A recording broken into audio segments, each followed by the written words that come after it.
اللہ نے تو قرآن میں فرمایا تم پورے کے پورے مسلمان ہو جاؤ، اور اس لیے شرم اور جھجک ہمیں نہیں ہونی چاہیے کہ ہمارا نام ہمارے باپ نے مسلمان نہیں رکھا۔ قرآن میں اللہ فرماتا هو سماکم المسلمین، وہ اللہ ہے جس نے تمہارا نام مسلمان رکھا، اللہ ہے۔ ہمیں فخر کے ساتھ جینا ہے۔ بہتوں کو میں نے دیکھا، نوجوانوں کو 5 کلو کی جینس پہننے میں تو کبھی شرم و عار نہیں محسوس ہوتی، 50 گرام کی ٹوپی چھپا کر کے رکھتے، چھوٹی سی ٹوپی ہوتی ہے اس کو بھی چھپا چھپا کر کے رکھتے ہیں کہ پتہ نہیں لوگ کیا سمجھیں گے، لوگ کیا سمجھیں گے۔ یہ تمہارے سر کا تاج ہے، اور اپنی نشانیوں کے ساتھ جیا کرو، اپنی آئیڈینٹی کے ساتھ جیا کرو۔ میں یقین کے ساتھ کہتا ہوں، یہ میرا چیلنج ہے، اے مسلمان، ایک بار تم صرف شکل سے بھی اگر میرے مصطفیٰ کی غلامی اپنا لو تو کیڑے مکوڑے یوں ہی دب جائیں،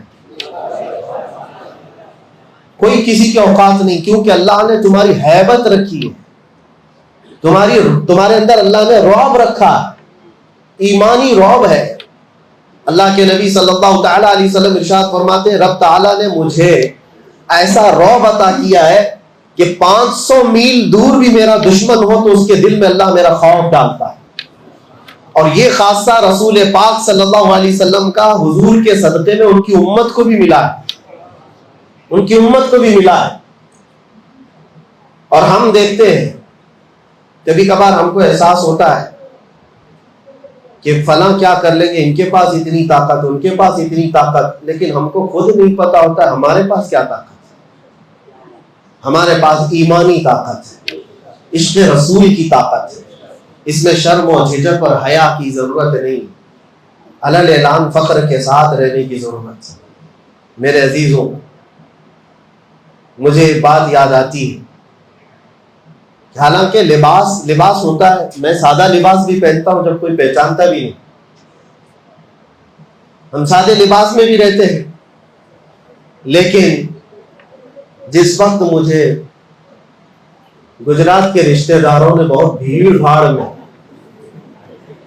گرفتار کر کے اپنے شہر میں تماشا بنایا تھا، یاد ہوگا آپ کو، آج سے ٹھیک 1 سال پہلے میں قید خانے میں شب برات منا رہا تھا، آپ سے دور تھا، لیکن اللہ شاہد ہے، اللہ شاہد ہے، ہمارے دل میں رب تبارک و تعالیٰ نے ایک بال برابر بھی خوف کبھی نہیں ڈالا۔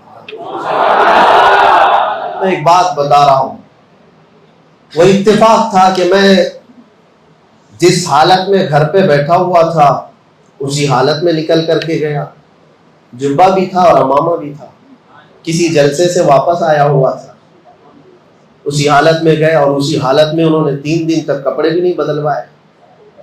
لیکن ہوا یہ کہ مجھے خود بھی احساس نہیں تھا آگے کتنے چل رہے ہیں، پیچھے کتنے چل رہے ہیں، دائیں کتنے چل رہے ہیں، بائیں کتنے چل رہے ہیں، ہمیں پتہ ہی نہیں۔ ہم کو تو صرف اتنا ہی معلوم تھا کہ میرے ساتھ گنبد خضرا کا مکی ہے، ہمیں تو اتنا احساس تھا، خوف نہ رکھ رضا ذرا، تو ہے عبد مصطفیٰ، تیرے لیے امان ہے، تیرے لیے امان۔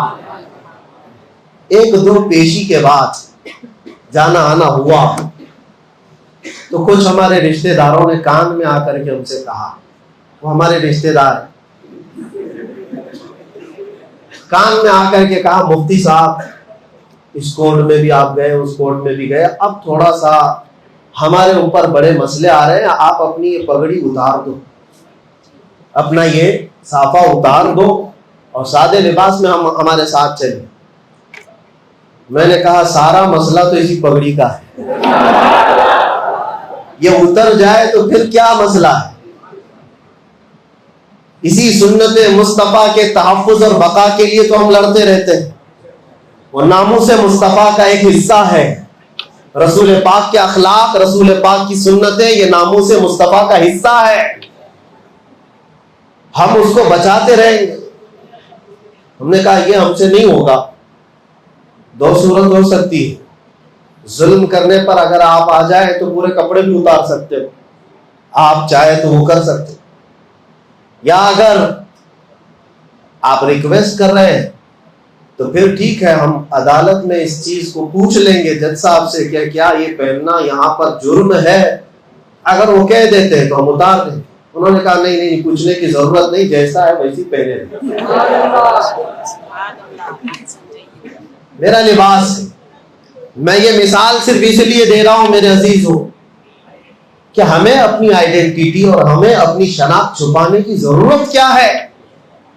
ارے شرم تو وہ کریں جو ننگے لوگ ہیں، شرم تو وہ کریں جو چھیتڑے پہن کر کے گھومتے ہیں، شرم اس کو کیا آئے جو اخلاق مصطفیٰ پر جا رہا۔ میرے مصطفیٰ کریم صلی اللہ تعالیٰ علیہ وسلم جیسا اس دنیا میں نہ کوئی آیا ہے اور نہ آ سکتا ہے۔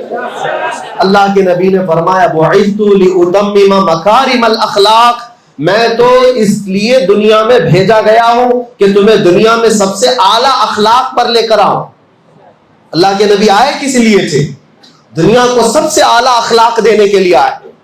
یہ امت سب سے اعلیٰ اخلاق پر آئے گی۔ بس صرف یہاں بات اتنی ہے، ان کے جو ہم غلام تھے، خلق کے پیشوا رہے، ان سے پھرے جہاں پھرا، پھر آئی کمی وقار۔ ہمارے ساتھ جو کچھ بھی ہوا ہے صرف یہی ہوا ہے، ان سے پھرے جہاں پھرا، پھر آئی کمی وقار۔ اور جب ان کے غلام تھے تو پھر حالت یہ تھی۔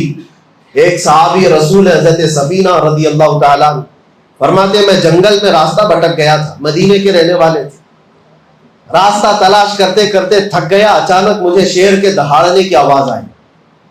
شیر تو جنگل کا ایسا درندہ جو کسی کو بخشتا نہیں، پھاڑ کھا جائے گا۔ حضرت سفینہ کہتے ہیں اچانک میری نظروں کے سامنے ایک شیر ببر آتا ہوا نظر آیا جو منہ کھولتا ہوا آیا، اور جب اس کو بھوکے شیر کو کوئی انسان نظر آئے تو وہ کچا چبا جائے۔ جب وہ شیر قریب سے قریب آنے لگا، سنو صحابی رسول کی بات، کہتے میرے پاس تو کوئی بچنے کا اور بچانے کا آلہ بھی نہیں تھا کہ کیسے اپنا ڈیفنس کروں۔ جب وہ قریب آیا تو میں اس کو پکار کر کے کہا یا ابا الحارث انا مولا رسول اللہ، اے پھاڑ کھانے والے درندے سن لے، میں رسول اللہ کا غلام ہوں۔ میرے پاس یہی ایک ہتھیار بچا تھا، یہ ہتھیار تھا۔ تو حضرت سفینہ کہتے ہیں وہ شیر بالکل اپنا منہ بند کر لیا اور سر جھکا کر میرے قریب آیا۔ میں اس کی حرکتیں دیکھنے لگا کہ یہ کیا کر رہا ہے، اور قریب سے قریب چلتے ہوئے آیا اور آ کر کے میرے تلوے چاٹنے لگا، میرے پاؤں چاٹنے لگا، اور اس کے بعد جیسے وفادار کتا دم ہلا کر اپنے مالک کی رہبری کرتا ہے یا اس کی خدمت کرتا ہے، دم ہلاتے ہلاتے مجھے اپنے پیچھے بلانے لگا۔ میں شیر کے پیچھے پیچھے چلتا رہا، یہ دیکھ رہا ہوں کہ پہلی بار ہے جنگل کا شیر ببر درندہ جو کسی انسان کے آگے چل رہا ہے اور اس کے پیچھے پیچھے یہ انسان چل رہا ہے۔ حضرت سفینہ کہتے میں تو راستہ گم اور بھٹکا ہوا جنگل میں تلاش کر رہا تھا اپنے راستے کو، اور یہ شیر اپنی دم ہلاتے ہوئے مجھے مدینے تک کا راستہ بتا کر گیا۔ ان کے جو ہم غلام تھے، خلق کے پیشوا رہے، پوری مخلوق کے پیشوا رہو گے۔ اور آپ کو پتہ ہے، میں چند مثالیں آپ کے سامنے رکھتا ہوں۔ آج وقت ہے میرے عزیزو اپنی قدر کا اور اپنی حیثیت کو پہچاننے کا۔ اپنی ویلیو اگر تمہیں پتہ چل جائے تو تمہاری پیشانیاں ادھر ادھر نہیں جھکیں گی، کبھی تمہارا ہاتھ اس کے آگے نہیں جائے گا۔ تکلیفیں آئیں گی، مصیبتیں آئیں گی، لیکن اس کا حل بھی اللہ کریم کی بارگاہ سے ہی ہوگا۔ آپ کو بتاؤں ان کے جو ہم غلام تھے تو کیا تھا، ایک مرتبہ ایسا ہوا کہ مصر جب فتح ہوا، ایجپٹ جس کو کہتے ہیں، سنا ہوگا مصر کا نام۔ مصر جو ہے دنیا کا ایک بہت پرانا ملک جہاں تاریخیں وابستہ ہیں، فرعونوں کا ملک، پیرامڈز دیکھتے ہوں گے، اہرامات مصر، یہ سب مصر کی تاریخ ہے۔ مصر میں تاریخ کے اعتبار سے ایک بہت اہم چیز بھی ہے، دریائے نیل، نائل ریور اس کو کہا جاتا ہے۔ یہ دنیا کی سب سے لمبی نہروں میں یعنی دریاؤں میں سے ہے۔ تو دریائے نیل کا مسئلہ کیا تھا وہ میں آپ کو بتاؤں۔ اسلام جب مصر میں داخل ہوا، حضرت عمرو بن عاص رضی اللہ تعالیٰ عنہ صحابی رسول، مصر فتح کیا، صحابہ وہاں داخل ہوئے، لوگ اسلام میں آئے، لیکن وہاں ایک بری رسم، برا رواج تھا۔ وہ کیا تھا، ایک پرمپرا لوگوں کی چلی ہوئی تھی جہالت کے زمانے میں کہ دریائے نیل ہر سال ایک موسم ایسا آتا تھا کہ وہ سوکھ جاتا تھا، پانی کم ہو جاتا تھا، اور ان کا عقیدہ یہ تھا مصریوں کا کہ اپنی 16-17 سال کی ایک جوان خوبصورت لڑکی کو دلہن بنا کر کے اس کا جلوس نکالتے اور دریائے نیل کے پاس لا کر کے اس کو ذبح کرتے اور اس کا خون دریائے نیل میں ڈالا جاتا، بلی چڑھانا جس کو کہتے، اور ایک لڑکی کو قربان کرتے تو پھر دریائے نیل کا پانی موجیں مارتا ہوا اوپر آ جاتا۔ یہ ہر سال ان کے ساتھ ہوتا تھا، ان کا عقیدہ بیٹھ گیا تھا کہ دریائے نیل کو ہر سال ایک بلی چڑھانی پڑتی ہے، ایک لڑکی کی قربانی دینی پڑتی۔ اب جب اسلام داخل ہوا تو اسلام اس چیز کی ہرگز اجازت نہیں دیتا، یہ ناجائز و حرام ہے۔ ایک قتل، اللہ تعالیٰ نے قرآن میں فرمایا نا حق کسی نے ایک کا قتل کیا تو اس نے پوری انسانیت کا قتل کیا ہے۔ حضرت عمرو بن عاص کے پاس لوگ آئے اور کہا کہ دریائے نیل سوکھ رہا ہے، پانی ختم ہونے کو ہے، کیا کیا جائے؟ آپ نے کہا تو اللہ کی مصلحت ہے، دریا سوکھے گا تو پانی بھی آ جائے گا۔ کہا نہیں، اس دریا کو ہر سال ایک جوان لڑکی کی قربانی دینی پڑتی ہے، تبھی وہ دریا پھر سے واپس پانی میں موجیں لاتا ہے۔ آپ نے کہا ایسے کیسے ہو سکتا ہے؟ کہا تاریخ ہے، سب یہی کہنے لگے، اور اس کے بعد پانی کی قلت ہوتی گئی تو حضرت عمرو بن عاص گھبرا گئے کہ وہ گورنر ہیں وہاں پر، اب نئے گورنر ہیں، انہیں پورا ملک سنبھالنا ہے، لوگ جب پانی کی شدید قلت کا احساس کریں گے تو پھر کیا ہوگا؟ تو حضرت عمرو بن عاص نے خط لکھا، کس کو؟ حضرت عمر ابن خطاب رضی اللہ تعالیٰ عنہ، امیر المومنین، غلام مصطفیٰ، نبی کریم صلی اللہ علیہ وسلم کے اس سچے جانشین کو خط لکھا جب ان کا دور تھا۔ کہا کہ یہاں ایک ایسا مسئلہ ہے، دریائے نیل سوکھ جاتا ہے اور ہر سال یہ لوگ ایک 16-17 سال کی جوان لڑکی کی قربانی دیتے، پھر پانی موجیں مارتا ہوا اوپر آ جاتا ہے۔ اب اس سال کیا کیا جائے؟ ہماری حکومت ہے، اسلام آیا ہے امن و امان کے ساتھ۔ حضرت عمر بن خطاب کے پاس جب یہ خط پہنچا تو آپ نے جواب لکھا، جواب میں 2 خط لکھے۔ حضرت عمرو بن عاص سے کہا کہ تم جس طرح سے اسلام کو قائم کیے اسی طرح سے قائم رکھو، شریعت مصطفیٰ کا نفاذ ہر حال میں ضروری ہے، لوگوں کو نماز روزے کی تلقین کرتے رہو۔ اور ایک خط میں حضرت عمرو بن عاص کو مخاطب کر کے کہتے ہیں حضرت عمر، ایک خط یہ تو میں تم کو لکھ رہا ہوں اور ایک اور خط بھیج رہا ہوں جو دریائے نیل کے نام پر لکھ رہا ہوں۔ ہے کوئی دنیا میں جو کسی دریا کو بھی خط لکھتا ہو؟ یہ صرف میرے رسول کے غلاموں کا حال ہے۔ کہا ایک خط میں دریائے نیل کے نام پر لکھ رہا ہوں، یہ دریائے نیل کو دے دینا، اور دریائے نیل کو خط لکھا، بسم اللہ الرحمن الرحیم، اے دریائے نیل، عمر بن خطاب رسول اللہ کا غلام تجھ سے کہتا ہے اللہ کے حکم سے اگر تو بہتا ہے اے دریا تو عمر ابن خطاب کا حکم ہے کہ جیسا بہتا تھا ویسے رواں ہو جا، اور اگر اللہ کے حکم سے نہیں بہتا تو تیرے بوند ایک پانی کے قطرے کی بھی ہمیں کوئی ضرورت نہیں۔ یہ خط لکھ کر کے بند کر کے دے دیا۔ حضرت عمر بن عاص کے پاس 2 خط آئے، ایک خط ان کا تھا، پڑھا اور کہا دوسرا خط دریائے نیل کا ہے۔ حضرت عمرو بن عاص نے کہا دریائے نیل کے لیے ہم پر بھی خط آیا ہے، لے کر کے گئے اور دریائے نیل میں وہ خط ڈالا۔ جیسی ہی خط ڈالا روایتوں میں موجود ہے 16 گز پانی اوپر موجیں مارتا ہوا گیا۔ ان کے جو ہم غلام تھے خلق کے پیشوا رہے، کون نہیں مانتا ان کے حکم کو؟ کون ہے جو ان کے حکم کے خلاف جائے؟ دریا ہے۔ اسی لیے شاعر نے کہا تھا میرے عزیزوں، حضرت سعد بن ابی وقاص ایک اور صحابی ہیں، عشرہ مبشرہ میں سے، یہ عراق فتح کر کے داخل ہوئے تھے، 400 صحابہ ان کے ساتھ تھے۔ عراق کے بعد جب یہ آگے بڑھ رہے تھے، وہ مسلمان کیسے تھے جن کو اقبال نے کہا تھا تھمتا نہ تھا کسی سے سیل رواں ہمارا، باطل سے ڈرنے والے اے آسماں نہیں ہے ہم، 100 بار کر چکا ہے تو امتحان ہمارا۔ یہ لوگ کہیں رکتے ہی نہیں تھے، ان کی کوئی سرحد ہی نہیں تھی۔ ایک علاقہ فتح ہو گیا تو بس کافی ہے نہیں، آگے بڑھنا ہے۔ حضرت سعد بن ابی وقاص جب عراق فتح کر چکے تو عراق سے متصل ایران بھی ہے جس کو فارس کہا جاتا تھا پہلے، ایران اور عراق کے بیچ میں دریائے دجلہ ہے۔ اب جب عراق فتح ہو گیا، دریائے دجلہ ہے، دریائے فرات، جو بھی دریا ہے اس کے بیچ میں. تو صحابہ نے کہا کہ ہم ادھر بھی جانا چاہتے ہیں, اس علاقے کو بھی فتح کریں, غلامی مصطفیٰ میں شامل کریں. جبکہ فارس کسرا کے پاور کے اندر میں تھا. کسرا اس وقت کے سپر پاور بادشاہ کا نام ہے, جیسے آج امریکہ. لوگوں کے دماغ کے حساب سے, ہمارے حساب سے نہیں, سپر پاور. میرے عزیزو, سعد بن ابی وقاص سے جب صحابہ نے کہا ادھر جانا ہے, کہا بیچ میں دریا ہے, کیسے جائیں گے؟ حضرت سعد بن ابی وقاص نے کہا تم میرے ساتھ چلو گے؟ صحابہ نے کہا کیسے؟ ادھر ایرانی فوج نے جتنے برج تھے دریا کے اوپر پار کرنے والے سب توڑ ڈالے تھے.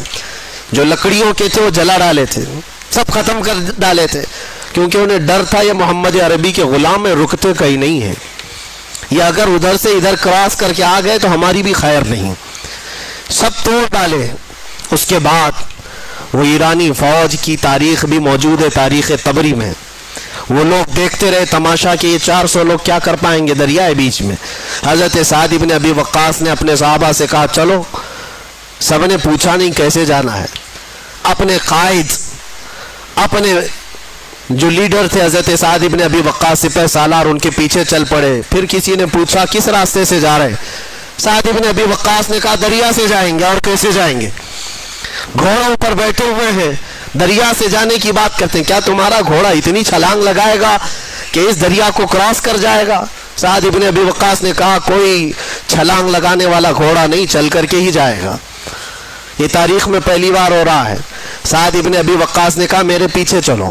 صحابہ نے سب اپنے اپنے گھوڑے ان کے ساتھ لگا دی. سعد بن ابی وقاص کا گھوڑا پہلی مرتبہ دریائے دجلہ پر پاؤں رکھتا ہے, آپ نے اللہ اکبر کہا. دوسرا پاؤں رکھتا ہے, آپ نے اللہ اکبر کہا. صحابہ نے دیکھا سعد بن ابی وقاص کا گھوڑا دریائے دجلہ پر چلتا ہوا جا رہا ہے, اس کے ٹاپ پر کوئی پانی کا نشان بھی نہیں ہے, ٹاپوں پر پانی تک بھی نہیں. تو سارے صحابہ پانی پر چلتے ہوئے چلے گئے, چلتے ہوئے چلے گئے. یہ تاریخ کی سچائیاں میں بتا رہا ہوں. ایرانی فوج اس وقت ملک فارس کی کسرا کی فوج یہ دیکھ کر کے کیا کہتی ہے جانتے ہو؟ کہتی ہے دیوا آمدن, فارسی میں دیوا آمدن. ارے جنات کی جماعت آ رہی ہے.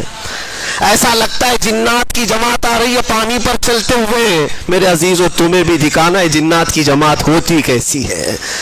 وہ چل کر کے چلے گئے, اور جب دریائے دجلہ کو عبور کر لیا, میرے عزیزو ان کی ہیبت سے ویسے تھرا گئے تھے کہ ملک فارس پورا پرچم اسلام میں آ گیا تھا, اسلام کا پرچم لہرانے لگا تھا. عزیزان گرامی وقار, اسی بات کو اقبال نے کہا تھا کہ یہ تھمتا نہ تھا کسی سے سیل رواں ہمارا. اور شاعر نے کیا کہا؟ دشت تو دشت ہے دریا بھی نہ چھوڑے ہم نے, بحر ظلمات میں دوڑا دیے گھوڑے ہم نے. یہی واقعات تھے. لیکن مجھے بتاؤ, ایک دریائے نیل ہے, حکم مان رہا ہے عمر ابن خطاب کا. ایک دریائے دجلہ ہے, حکم مان رہا ہے سعد ابن ابی وقاص کا. اس لیے نہیں کہ یہ لوگ جادوگر تھے, اس لیے نہیں کہ بہت پاورفل لوگ تھے, صرف اس لیے مان رہے ہیں یہ سارے لوگ حکم ان کے جو ہم غلام تھے, ان کے جو ہم غلام تھے, خلق کے پیشوا رہے. مان کر کے دیکھو, حضور پاک صلی اللہ تعالیٰ علیہ وسلم کی امت میں اللہ نے تمہیں پیدا کیا ہے. تمہاری عظمت بہت بلند ہے, تمہاری ویلیو کو تم پہچانو. ہاں ہمارے ساتھ چیلنجز ہیں, ہمارے ساتھ مقابلے ہوں گے, لیکن اللہ تبارک و تعالیٰ کی حمایت بھی ہوگی.